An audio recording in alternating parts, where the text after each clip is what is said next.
the stage in front of you so early in my career, but I've got such an amazing and strong passion in the field of neurology that I just have to share it. So thank you to the ACA, the WFC, and everybody here in attendance for allowing me to share my perspective on chiropractic with you.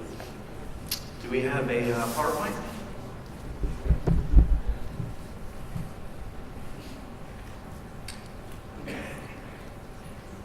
Well, we'll get started here. So a little bit of background behind me. So I was looking for some inspiration to put together this PowerPoint presentation for you. And I actually had a conversation with my mom, and this is just a little side tangent about my children. I've got 3 kids, and I said, man, being a parent is so difficult. My mom says, what's the most difficult thing? They just ask so many questions. She's like, well, if you think that was difficult, you should have been your mother. You were an obnoxious child. I said, Mom, well, why was I so obnoxious? She said, everything that you did, you always asked the question, why? Right? Go to your room, why? Eat dinner, why? Right? So then I started thinking about that. Maybe that's something that we should do to chiropractic. Right? So one of the questions that I have is that why do we have a brain? And Dr. Daniel Wolpert, who is a clinician and a scholar over at Cambridge University, does a really good job of explaining this. And he says that the reason why we have a brain is really 3 purposes. 1, to perceive the environment. 2, to interpret the environment. And 3, to respond to the environment so that we can survive. But it's a cycle. So our response to the environment then dictates our perception. Does everybody kind of understand that? But however we move or interact with the environment is going to detect basically allow us to predict our next movements. So when we start looking at this cycle, we can actually really break this down into 3 different components. The perception is our peripheral nervous system, or we can almost call this our neuromusculoskeletal system, right? The second is our central nervous system, the interpretation or the processing center. And then the third aspect, I almost look at this as our vitalistic response to life. So when we start looking at the 3 pillars or these 3 artificial silos that we've created for chiropractic, we've got a biomechanist approach, we've got a neurological or neurocentric approach, and we have this vitalistic approach, and that's kind of what we're talking about today. And just for the guys in the AV, I can't see my slides on the monitor, but I can kind of peek around the corner here. So. In order to be able to perceive the environment, we have to take some sort of a form of energy and transduce it into an electrical stimulus. So we're going to talk just for a quick second about what a transducer is. This might take you all the way back to physics class. So a transducer is anything that takes energy and turns it into electricity. We have millions, maybe even billions of these little transducers all over our bodies, and you guys know these as our senses. This allows us to take the environment in and perceive that. So here's an example of a couple types of transducers. We've got a record stylus that takes a mechanical energy and turns it into electricity. So for us, this would be like joint mechanoreceptors, muscle spindle fibers. This would be Pacinian corpuscles, Ruffini endings, all of these things that you remember back from neurophysiology that might be giving you PTSD, right? Then we also have chemical transducers, things like taste and smell that turn chemicals into electricity as well. We've got photic transducers like our eyes that take light and turn that into electricity. So why are we talking so much about electricity? Now here's the flashback back to neurophysiology. We're going to dive all the way down into the most simple form of our nervous system, the neuron, or the cell of the neuron. On our neurons, we have very, very specific type of receptors. These are called NMDA receptors, N-methyl-D-aspartate receptors. And what's so important about these types of receptors is they need 2 things in order to open up their gates to allow ions to move in and out. Those 2 things, one is calcium, the other is electricity. They're voltage gated. They need a certain amount of electric potential in order to do that. So we know that transducers take energy, turn it into electricity. Now we know that electricity can make this cascade of sequences happen inside of the cell. So as you can see on the screen, we're going to have a whole bunch of things that happen inside the cell, which we don't have a whole lot of time to talk about. But essentially, the electrical stimulation of a cell causes the electrical stimulation of another cell, causes electrical stimulation of another cell. You get the idea, right? It's a cascade or a domino type of effect. So who really cares about this? Well, I'll tell you someone that does.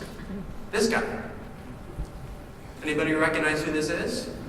Right, so this is the guy that kind of started our profession, and He's had all sorts of devices that tried to measure electrical nerve flow from our brain to our body.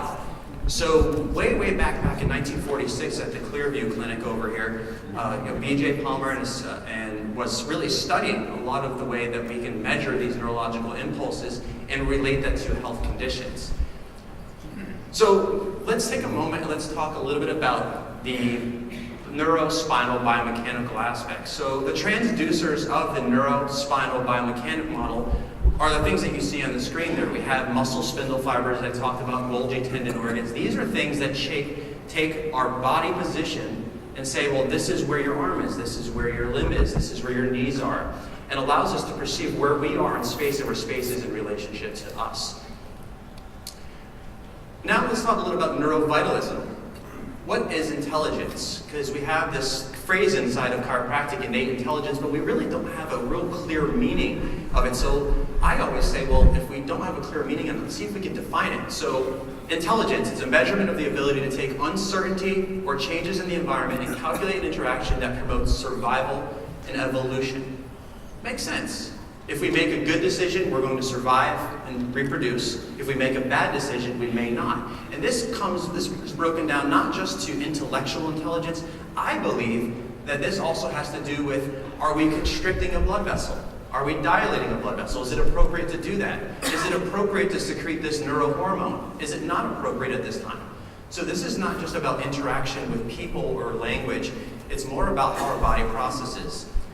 But in the end, what does that definition really mean? We don't know. We still have to define it a little further. So here's our attempt to understand intelligence, and I did a little bit of research behind this. When you hear the word intelligence, most of you think about language, right? Most of you think about vocabulary, memory, the ability to reason. That's one type of intelligence. So we call this crystallized intelligence. But there's also a whole different type of intelligence, which we call fluid intelligence. If you want to know the difference between the two, stop right now, take a look around the room. Anything that is in this room that was here when we were back in swinging from trees and monkeys and stuff like that, those are things that are going to be in the fluid intelligence. Anything that's modern today is going to be something that's crystallized. So you can see that for survivability or interaction with the environment, fluid intelligence is the utmost important. And at the bottom of the screen there you see it goes from bottom up to top down processing. So when we look at our body's perception of where we are in space, we're really looking at fluid intelligence, and that helps us survive. But there's a link there between those two types of intelligence which we have not yet explained. So we know there's white matter, we know there's gray matter, but now in the current literature we're talking about dark matter. That sounds very Da Vinci Code, right? But this dark matter is something that we can't identify, that we know that it's there, but it links those. Maybe, just maybe, that dark matter is what the Palmers were calling innate intelligence. But this dark matter, we're pretty specific about the different areas of the brain where this dark matter comes from. It's a combination between activity between our sensory areas, our sensory integration areas, our spatial orientation area of our brain, our communication areas, and our decision making. So all of those areas are super important for what we're calling intelligence. So intelligence is essentially how well an organism can identify itself in relationship to the environment, contrast this environment to itself, produce an appropriate, and I put viscerosomatic response, and also we have poor perception equals poor interpretation, which also equals poor health. So bad info in, bad info out. So this word subluxation that's kind of dying out in our profession, just because we've done a really poor job identifying what it actually is, really is something that changes the way that we perceive the environment and the way that we can react to the environment. So therefore, if a chiropractor can reduce subluxation, or we can reduce joint position error, or fix the way an individual can perceive the environment, therefore they'll interpret the environment more appropriately, react more appropriately, and then they'll have a better quality of health. So in the end, my opinion, based upon my studies, is that there isn't a biomechanical, a neurological, or a vitalistic approach to chiropractic. They're inseparable. You can't separate those three things. In the end, there's just chiropractic. Thank you so much.